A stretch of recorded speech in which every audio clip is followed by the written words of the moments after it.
session of the Osgoode Cup Supreme Court of Justice of the Osgoode Cup is now in session.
Before I proceed, may I ask who will be serving as Chief Justice today? Thank you. Thank you, Chief Justice and Honorable Justices. My name is Husoni Raymond, and I, along with my co-counsel, Brandon Case, rise to represent the Appellant, the Law Society of Ontario. I will be addressing the first issue before the court as to whether the decision of the Law Society Appeal Panel was reasonable, or, in other words, whether it fell within the range of reasonable outcomes, and my colleague will be addressing the second issue, relating to the public policy concerns that would arise from an appeal of the Law Society's ruling. Your Honors, this case is about how far into the affairs of independent and specialized administrative bodies the courts may go. We submit that in this case, the courts have gone too far. For two reasons, we ask this court to reverse the ruling of the court below. First, applying the authoritative contextual analysis, the decision of the Law Society Appeal Panel was reasonable. And second, in balancing the Law Society's statutory mandate and the respondent's interest in free expression, the Law Society's statutory mandate is paramount. I'll be addressing each of these points in turn. However, before I begin my arguments, we believe it's important to address the appropriate standard of review considering the disagreements among the justices of the Supreme Court. We submit that the appropriate standard to be applied in the case at bar is the reasonableness standard that was first articulated in Ryan and New Brunswick.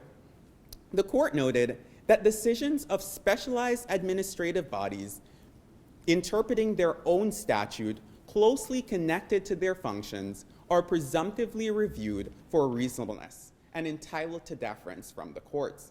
We submit that that presumption applies in the case at bar as the Law Society has jurisdiction over the rules of professional conduct enacted under its own statute. In fact, was given the mandate by the Law Society Act, which is Section 242, as demonstrated on paragraph 114 of the record.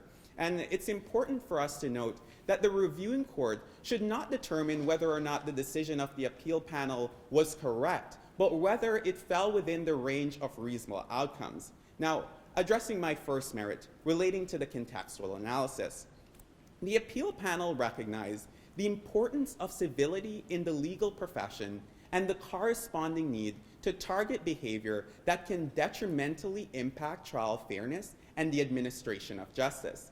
The context-specific approach is flexible enough to consider unethical courtroom behavior in the array of situations in which courtroom lawyers find themselves. Counsel, I think that you're being overly flexible as to lowering the bar to a standard or a threshold that even in a one-off incident, there will be an amount of incivility that would have to be addressed. Respectfully, no, Your Honor. We do not submit that zealous advocacy should be inhibited in the case at bar. However, the fact is that Mr. Groya's conduct specific to this case did amount to professional misconduct because it went beyond the reasonable bounds of what is permitted under the Law Society's contextual analysis.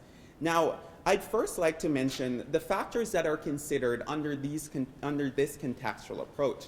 The factors are what the lawyer said, the manner and frequency in which it was said, and the presiding judge's reactions to the lawyer's statements, as demonstrated on paragraph 85 of the record. And does the Law Society have a preference or attributes weight to one factor over the other?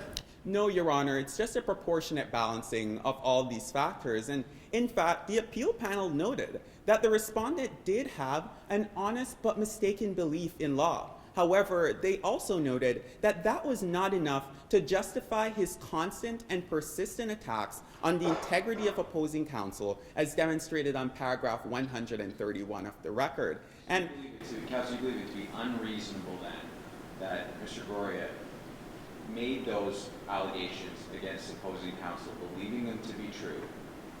He made those allegations without any interjection from the judge, and you still believe, with that those contextual factors present, that it was reasonable for the Law Society to have found him committed misconduct?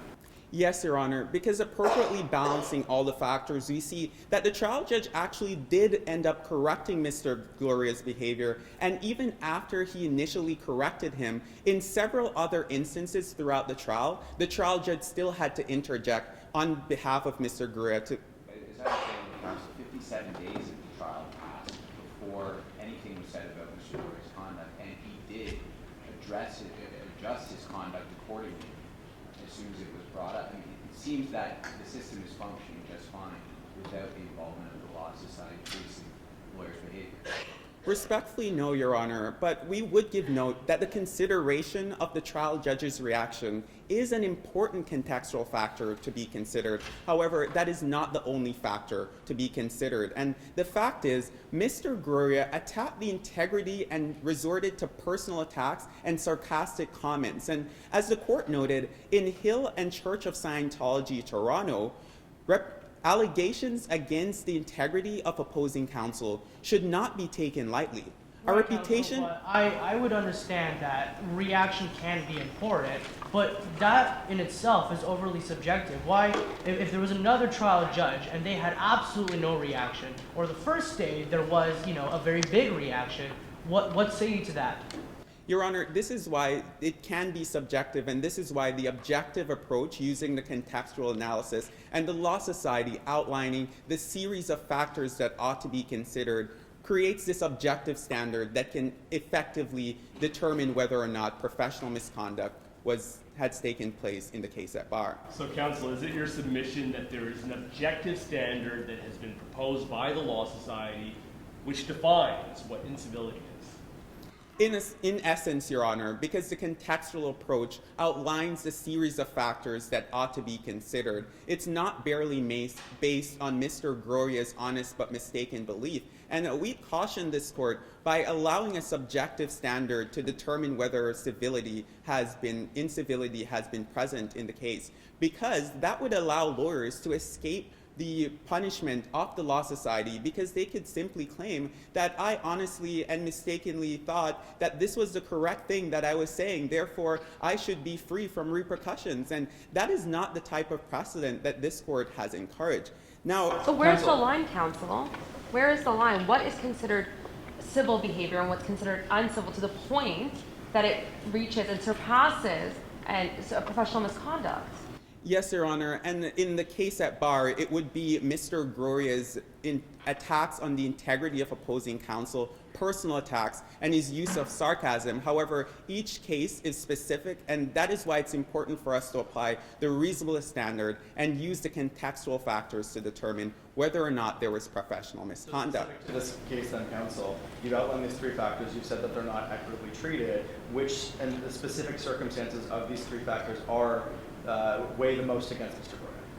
Your Honors, we'd submit that the factors that weigh more against Mr. Gloria would be the manner and frequency, the manner of the statements, and what the lawyer said. So Mr. Gloria resorted to personal attacks in order to advance his client's cause. And we submit that Mr. Gloria could have made a compelling argument on behalf of his client without resorting to the use of uncivil behavior. And we do not contend that lawyers should not be zealous advocates, but in fact, Civility is often the most effective form of advocacy, so lawyers should be zealous advocates on behalf of their client, but within the realm of civility.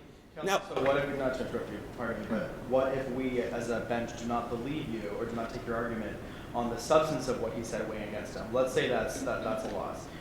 Can you still, your argument still survive on just the means of how he said it?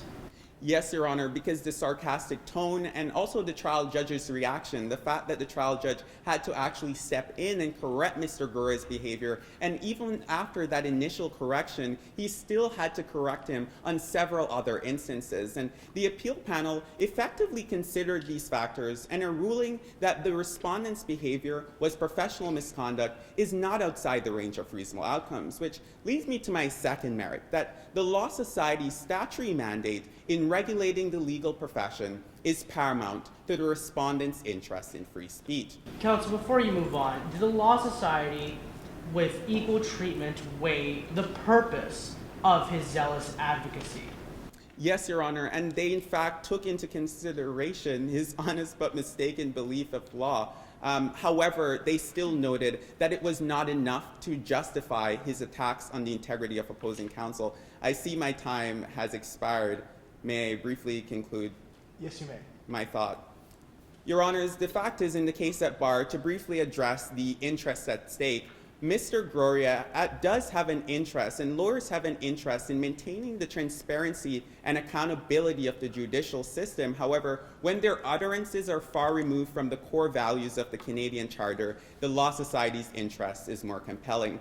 And barring any further questions from the bench, I'll now yield the podium to my co-counsel to continue arguments on behalf of the appellant. No question. Thank you.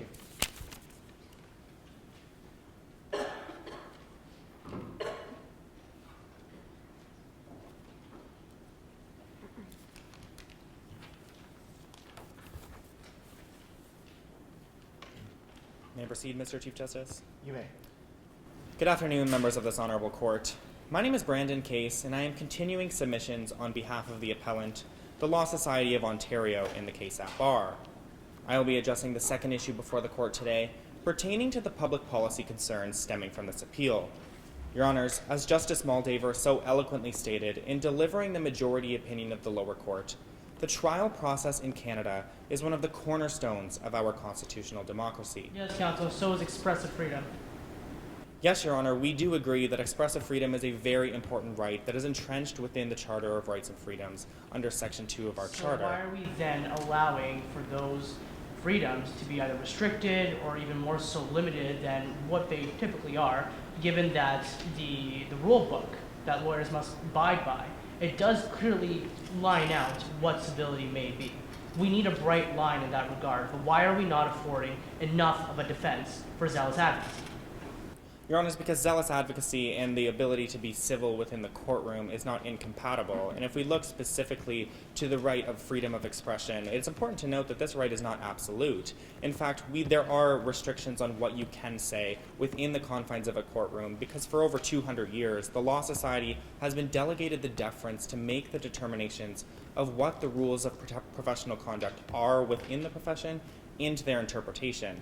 In this particular case, we are asserting today that Mr. Groya's personal conduct within the case of the Queen and Felderhof towards his opposing counsel, Mr. Naster, did go beyond the bounds of civility. What did he do? What did he say that crossed that line?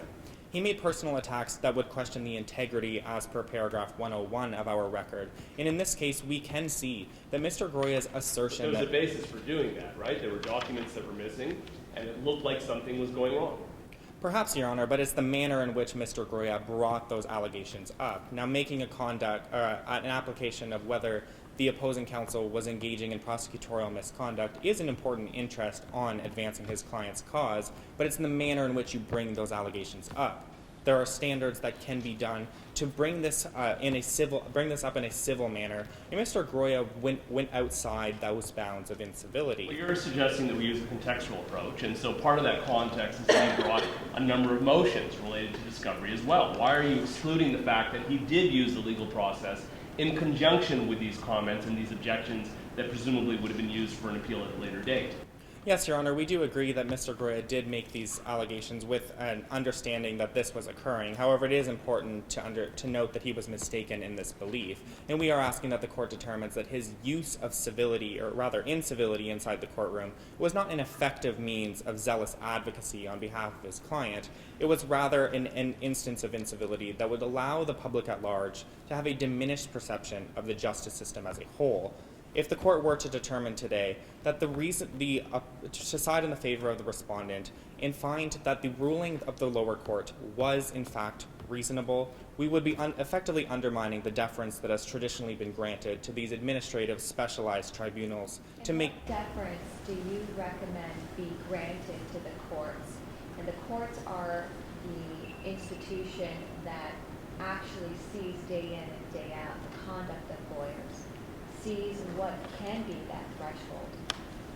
Yes, Your Honor, 2 points to this question. First, we are not asserting here today that courts cannot look into the factors that are happening within the confines of a law society's determination of professional misconduct.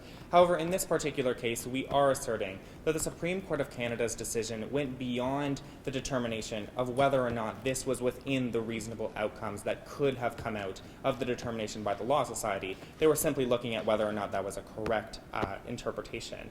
And we can see that in this particular case, Mr. Groya's demonstration of zealous advocacy did go beyond the instances of incivility within the courtroom. And that is particularly paramount in this particular case, given the fact that incivility, as per the case of Valente and the Queen, can erode public confidence in the administration of justice as a whole. Where did I find that in the case at Bar Council, just so I can follow along with you? Your Honor, you can see it in paragraph 100 of the record, that it does note that instances, in fact, a single scathing attack has previously been noted to be a matter of which individuals have been found of prosecutorial misconduct. And in fact, I would also encourage the court to look at paragraph 230 of the record, which indicates that this court, or rather the Supreme Court of Canada, has made determinations in the case of the Queen and Jordan that an interest of the public at large is the interest of a speedy trial. Mr. Groya's particular conduct in this case delayed the process of this trial, and that is a particular factor that should be. But now what we're doing is balancing interests and balancing freedoms. So we're choosing expressive freedom or a speedy trial. Which one is going to be? And justice takes time. Don't forget that, counsel. Absolutely, Your Honor. We do agree that justice can take time, but in this particular case, it's not essential to delay the trial for this particular case. And in to address your question, we can see that freedom of expression is an important factor here. However, you are able to conduct yourself in a civil manner while still advocating on behalf of your client's cause. The other side of this point of counsel, taking into account the concern for the public's perception of the courtroom, doesn't it go the other way? That if we're muzzling lawyers from what they say, let's not forget that Goria was suspended from practicing law. To me, does not seem like a reasonable outcome given, quote, personal attacks on an opposing counsel. These things happen. A trial is not a tea party. Is it not unreasonable to go so far as to suspend somebody? And are you not concerned that fear of suspension and a revocation of your right to practice law, your privilege to practice law? We're not going too far here. Respectfully, no, Your Honor. In this particular case, it is important to note that instances of incivility often occur in instances of power imbalances. In fact, the lower court did indicate that a trial. Where's the power imbalance here? In this particular. Who had more power in this instance? Your Honor, in this particular case, Mr. Goria could have had power over his opposing counsel, but it's important to note that this case goes beyond applicability to Goria's personal instance. Rather, power imbalances inside the courtroom could be, if the court were to determine today that the respondent's side does prevail. The power imbalance in a case like this, though, would be with the Crown, would it not? You have the prosecutor and the power of the state that is coming down against an individual and threatening imprisonment. So the power imbalances here seem to be switched in what you're proposing. Respectfully, Your Honor, we do acknowledge that there are some instances where the courts may, or rather the prosecutors may be advocating on behalf of putting individuals in prison, but that does not allow a lawyer to go outside the bounds of civility. In this particular case, it's important to note that civility is often the best form of advocacy on behalf of your client, and in fact, incivility would cause a breakdown in the relationship with opposing counsel, which could eliminate the prospects of a potential settlement or making deals on any of those matters that could allow the defendant, in this case, Mr. Felderhoff, to be find justice for his matters. Counsel, I'm going to redirect your attention. You mentioned briefly the administration of justice, and I think that's a very big policy concern that we have before us today. What say you to destroying the reputation of the judiciary when it comes to matters as these? What if it were that these personal attacks happened outside of the courtroom, for example? But even further to that, they happened within the courtroom where there is a judge present to which they are able to moderate the temperature of a courtroom. Certainly, Your Honor, we do agree that judges' consideration is one of the many factors in this case. However, if the court were to determine today that is the only factor that is to be considered, that would unfortunately overturn years of precedent that have applied the reasonableness standard for this case. It is particularly important to note that the trial judge's reaction to the conduct of Mr. Groya is one of the many factors that is considered, and it was rightly applied in this case. And we can see that baseless allegations of impropriety... Sorry, counsel, if it was rightly applied, the judge had no problem with Mr. Groya's conduct, right? Respectfully, no, Your Honor. The trial judge did have an issue with Mr. Groya's... Until 57 days. Yes, Your Honor. However, there's no indication that Mr. Groya was going beyond the bounds of incivility before that instance. And the trial judge did indicate to Mr. Groya personally that he had needed to correct his conduct, and that if he didn't, that there could be repercussions. Isn't this case really about the fact that Mr. Groya had an honest but mistaken belief about the law, and that mistaken belief was actually reasonable? The law, as it relates to abusive process itself, was changing, and so for the Law Society to second guess every single minutia or aspect of the law that practitioners might be engaged in, and then claim incivility when they're practicing under that understanding, is just going to be a little bit of overregulation here, don't you think? Respectfully, no, Your Honor. In fact, this case does look at whether Mr. Groya personally had a mistake in law, but whether that was reasonable. And in this case, we're arguing that if Mr. Groya did have instances that he was doubting the reputation and the integrity of his opposing counsel, he could have brought these forward in a civil manner that could have been the most effective way to advocate on behalf of his client. And Mr. Chief Justice, I see my time is about to expire. May I briefly conclude? You may. Thank you, Your Honors. And it's important to note in this case that baseless allegations of impropriety in the courtroom can cause the public at large to question the reliability of the result that was met in that particular case. It is for these reasons that we are asking that this court rules in the favor of the appellant today and continues to grant the Law Society the deference that they have traditionally been granted. Barring any further questions, I now yield the podium to my opposing counsel, who will be addressing Mr. Groya's claims. Thank you, Your Honors.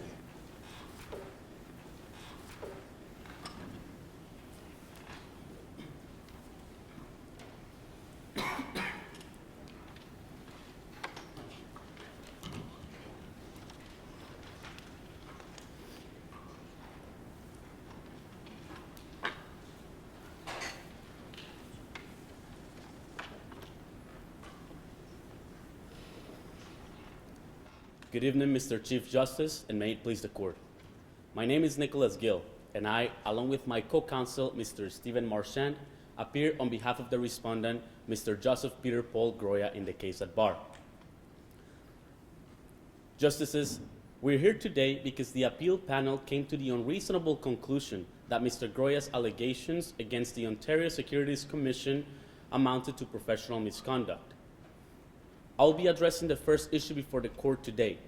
That is, the factual and legal foundation of Mr. Groya's allegations, which provided a reasonable basis for his conduct, while my co-counsel, Mr. Marchand, will be addressing the contextual factors of the case at bar, along with any policy considerations. Counsel, I don't agree with your first submission. I think that he could have easily been, asking for disclosure of evidence, been cooperating with the opposing counsel in a civil manner. He could have asked politely. He could have asked sternly, but not been uncivil.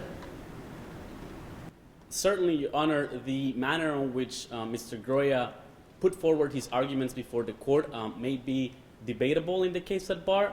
However, when we take a look at the analysis that the appeal panel Before the court, these were personal attacks. made during the Felderhoff's proceedings, yes, Your Honor.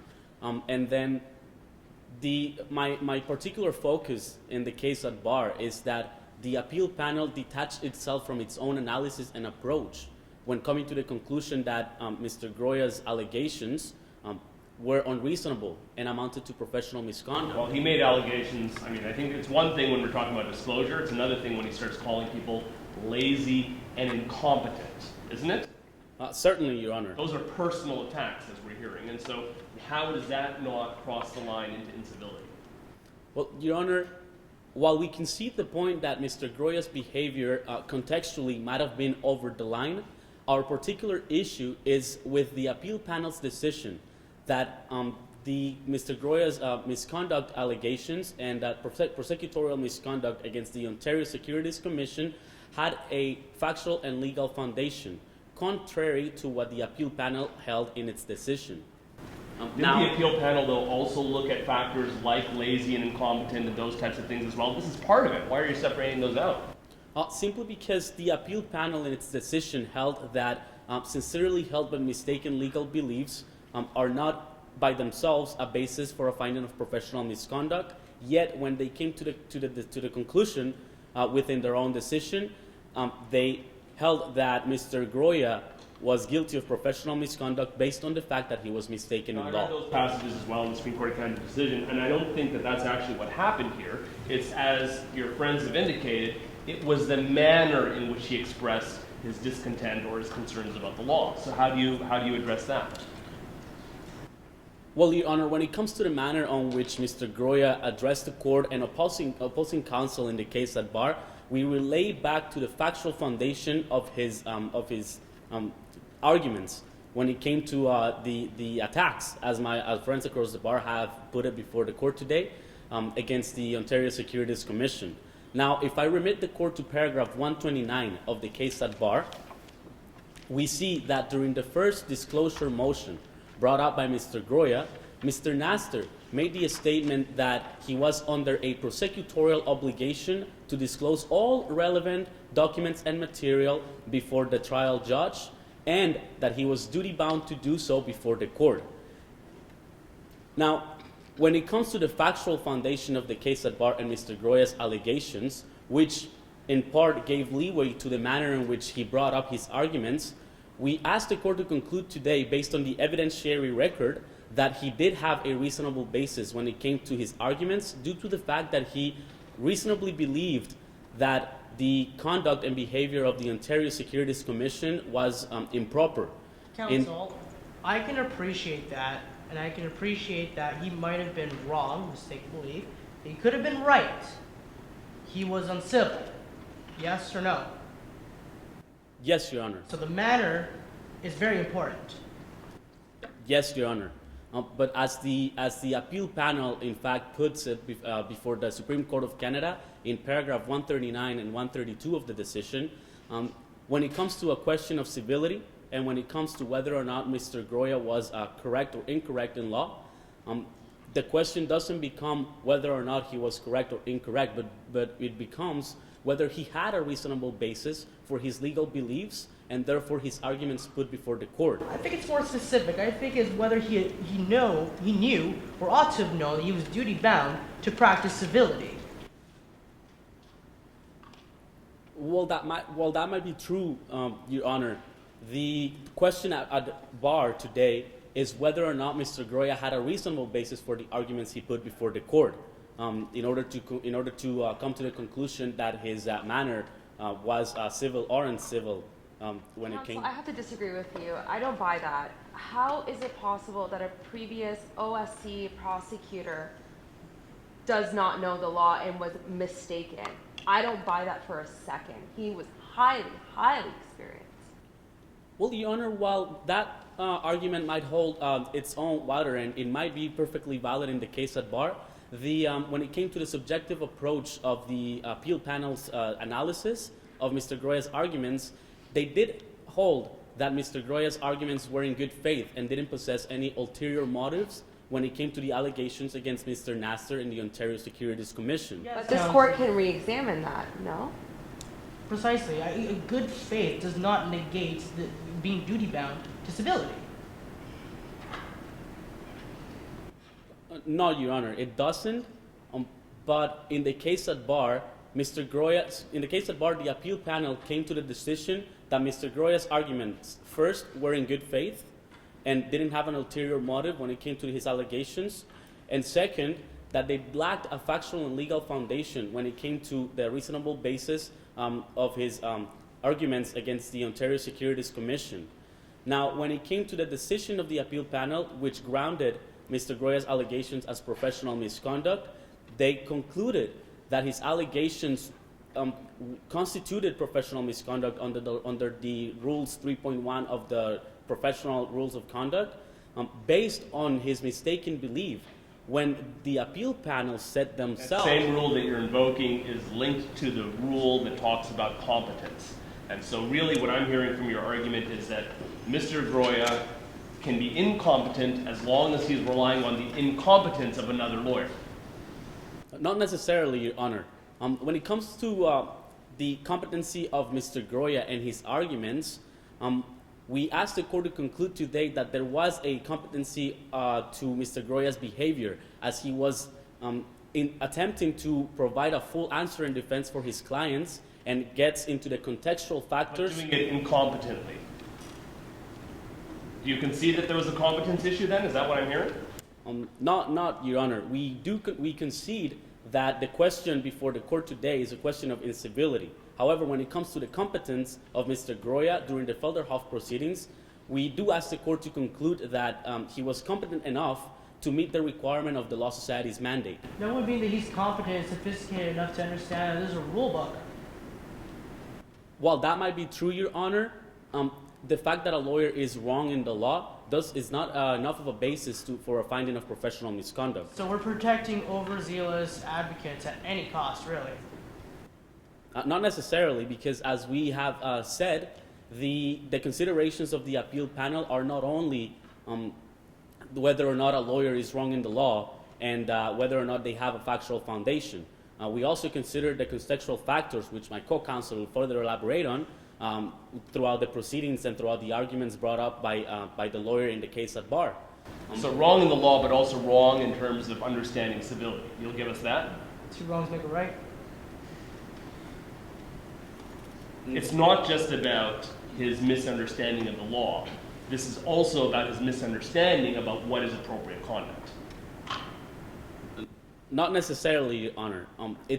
We do agree with the court that it's not only about his understanding on the law and whether or not he was mistaken. But when it comes to his understanding of what is civil or uncivil conduct, we do ask the court to conclude that his behavior in the case at bar, based on the considerations of the appeal panel, didn't amount to professional misconduct.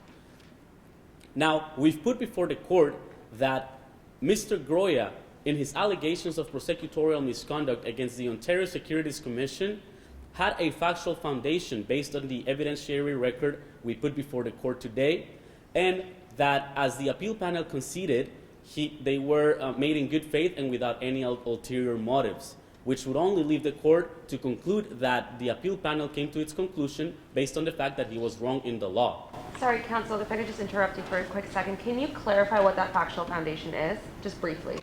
Yes, Your Honor, and if I have enough time to conclude and answer your question, thank you.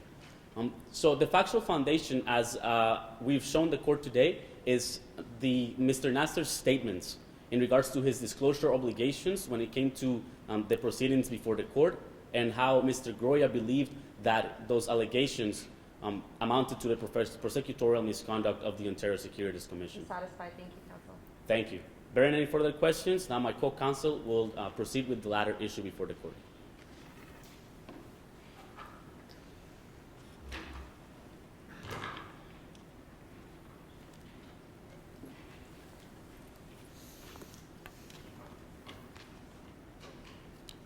May I proceed? Yes, you may. Good afternoon, Justices of the Court. My name is Stephen Marchand, and I will be concluding the submissions begun by my co-counsel Nicolas Gill in favor of the respondent, Mr. Joseph Peter Paul Groya. My made submission today will concern the weighing of contextual factors in the finding of professional misconduct on the basis of incivility against Mr. Groya, namely, that they were considered in a manner that was both unreasonable and in direct contravention of the review framework that they themselves established. I will then briefly conclude with public policy considerations for the court. Counsel, I want you to talk about public policy first. Sure, Justice. We understand not only the freedom but the duty of lawyers in the position of Mr. Groya to not only remain civil, but we also hold dear the right and the importance of resolute advocacy as well as the constitutional right to make full answer and defense. So you're encouraging our system to allow for pit bull lawyers to do whatever they can and whatever they have to advance purpose. We wouldn't necessarily describe Mr. Groya's conduct as doing anything necessary to advance his client's case. We're simply saying that in the case at bar, given these contextual factors, finding and overturning the Supreme Court of Canada's decision presents a precedent that could legitimately harm resolute advocacy. Well, this is, I think, an exceptional case. Would you agree that the trial was hard-fought? It was acrimonious even? It resulted in being appealed by the OSC for an order that the judge lost jurisdiction over the trial, and that went then to the Court of Appeal before it was able to proceed for another 90 days. This sounds like a messy trial.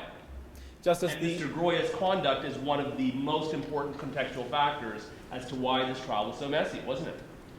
Justice, we submit that the reason Mr. Groya felt the need to make passionate comments, as you mentioned, is because of the serious nature of the trial itself. We understand that this does not on its own provide justification for the use of sarcasm and invective, but we also want your justices to understand that professional misconduct on the basis of incivility is a very high bar that was not met by Mr. Groya in this case. Counsel, go ahead, please. To be fair, your friends have submitted that the bar is apparently not that high. It takes one single comment, whether sarcastic or confrontational or otherwise, to elicit professional misconduct. Can you respond to your friends' submissions on that point? Yes, Justice. Our friends have submitted that when you look at the comments of Mr. Groya during the Felderhoff trial, as presented in paragraphs 130 and 131 in the case at bar, the appeal panel first off states that a finding of professional misconduct on the basis of incivility cannot, on its own, be grounded in an honestly held but mistaken legal belief. However, as the underlined portions of the same passages demonstrate, the appeal panel focused an incredibly large weight of their decision on the fact that Mr. Groya was wrong in law and that Mr. Nasser was right in law. Well, I think those are the contextual factors you would like to emphasize. I have the application judge's decision where they state at paragraph 91 that Mr. Groya's conduct on this occasion resembles guerrilla theater more than advocacy in court. This is more than just about his concerns about prosecutorial misconduct. This is an individual who's going above and beyond in terms of his tone. That's what I keep on hearing from your friends, is that it's the tone and the approach in which he raised these concerns. Justice, the tone and approach in which Mr. Groya raised his concerns can obviously be used, as you mentioned, the disagreement with that approach by the trial judges as well as by Justice Campbell and Justice Rosenberg can absolutely be used to guide Mr. Groya's behavior moving forward. However, when it comes to a finding of professional misconduct on incivility, the fact that this conduct by Mr. Groya was based in the trial judge's failure to intervene until the 57th day. But counsel, that's exactly what's dangerous. Allowing this to happen, I believe what will then occur inside of court is overzealous advocates and overly passive judges. Does that not put the administration of justice into disrepute? Especially if it causes significant delays, something that your friends have echoed today in their submissions that, Jordan was essentially came into effect to protect against these egregious almost delays that's, backlogging our courts. So what you're presenting to the court, it took 57 days of him complaining, whining, and crying and screaming and throwing fits in the courtroom And that's 57 days that could have gone to another case. Yes, to answer both the Honor's questions with a similar answer, the fact that the appeal panel has a context-specific approach protects against several of the concerns that Your Honors have raised, simply because Your Honors should decide to uphold the Supreme Court of Canada's decision.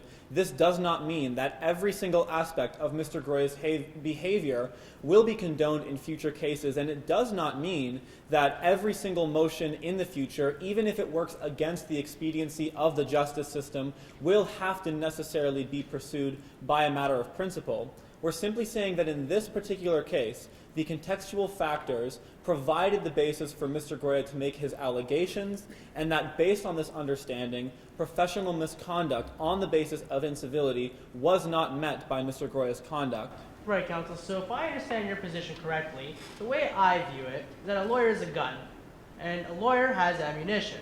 They can fire at will. They have a choice to do so. They can be civil, they cannot be civil. You're asking us to provide you with more ammunition.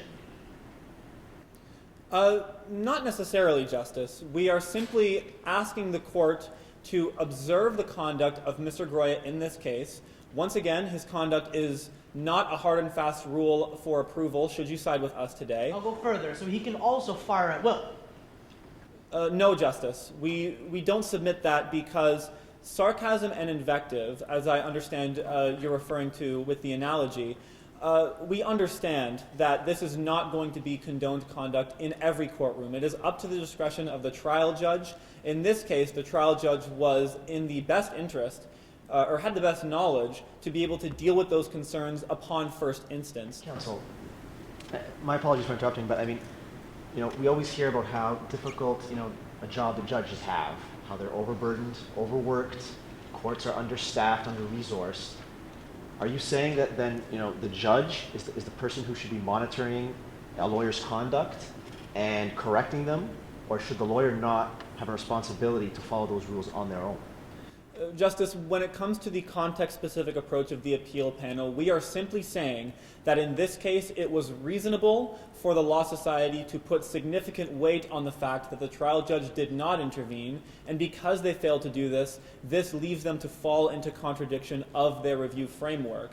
Deciding with us today will not be a hard and fast rule that increases substantially the burden on trial judges to babysit, as it were, lawyers in courtrooms. We are looking at the context of this case, the fact that the trial judge did not intervene, and that supplemented Mr. Groya's conduct in a capacity that was not reasonably considered by the Law Society. I believe you might be mistaken there. I believe the trial judge did intervene at one point on the 57th day. Yes, Justice. But then Mr. Groya continued on, actually it's stated in the case at bar that there were a few quote-unquote slip-ups.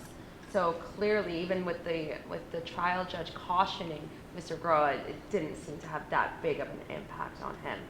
Take it further, even with an admonition by the trial judge, he just couldn't help himself. Justice, we don't mean to present to you that the trial judge did not intervene at all. It is true that the trial judge did intervene after 57 days. However, this is a part of the equation which comes to whether or not, based on the contextual factors, he had a reasonable basis to make his allegations. So it is true that the trial judge's conduct and the fact that the trial judge did intervene was considered by the Law Society. However, we submit unreasonably. But we also want to bring Your Honor's attention to the fact that Mr. Groya in this case is resolutely advocating on behalf of his client and represents fundamentally the last barrier that protects Mr. Felderhoff from the immense power of the state. Given that I'm glad that you mentioned about power, because we haven't spoken at all about how the Law Society is owed deference. Yes, Justice. The respondent absolutely respects the deference owed to the Law Society, that this is a general principle which applies to the specific expertise. However, deference does not give absolutely limitless power for the Law Society to reach decisions that are in contravention of their own review framework. Why not? They're a specialized administrative body. They are specialized. That specialization will continue to apply in future cases. That is not at contention here. We are only specifically focused on the decision of the Law Society to rein in on Mr. Groya's conduct specifically when the factors were weighed unreasonably given the immense weight of the matter in the Felderhoff trial. Seeing that my time has elapsed, I'll take a moment to briefly conclude. Based on these considerations mentioned by myself and my co-counsel, we respectfully ask that your honors dismiss this appeal and uphold the decision of the Supreme Court of Canada. Barring any further questions, the respondent rests. Thank you, Justice. Thank you. Another round for both teams.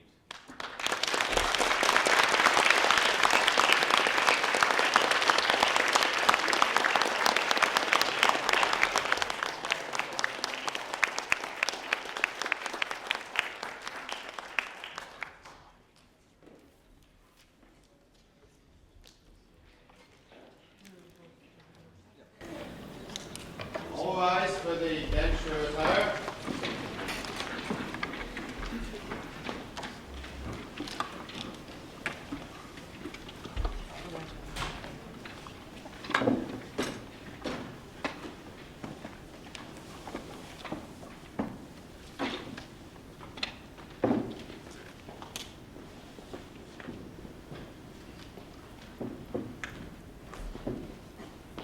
The decision of the case is now to be released. Thank you all for your patience. It was a very difficult decision. We want to say, first of all, that both parties did a fantastic job. We were so impressed with the level of preparedness, the poise, the confidence, the ability to respond to questions was absolutely fantastic. You may sit. My apologies.